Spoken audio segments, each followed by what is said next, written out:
many of them say things like, socialism, like feminism cannot exist without socialism. And I'm like, no, darling, socialism is the best way to destroy women's rights. That's a reality. So,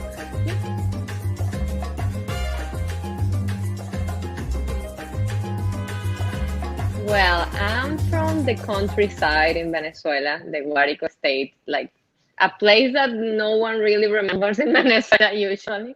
But I lived in Valencia. I also lived in Caracas before moving.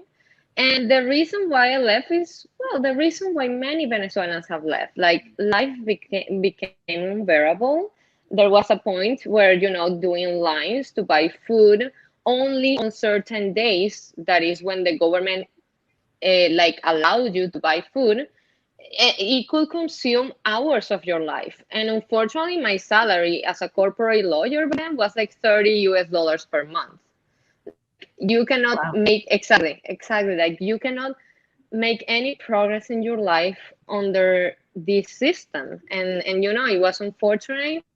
Also, rampant violence, and the Venezuelan government used criminality as a way to also push for, for the middle class to live mainly. So that unfortunately was also like a sad reality, and I didn't want to be in that place anymore. And it was tough. Like, if it wasn't because the country was completely broken back then, I don't think I would have left, because starting in a new country is difficult, especially if you're a lawyer. Like, I cannot work as a lawyer here unless I get all my studies done, which is very expensive.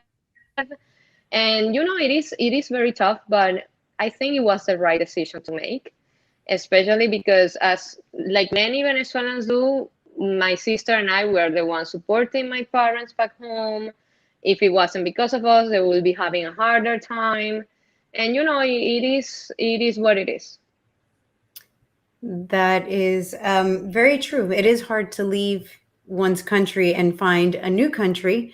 But I think that people need to know what it's like to live in Venezuela, especially people that don't particularly know the ins and outs, especially our American libertarians. We're maybe not as familiar with the system, and it ties into Venezuela and Cuba, because I guess Cuba kind of leads the charge on socialism in Latin America. So I do think it's important for people to know what it's like. Thank you for sharing your experience with us.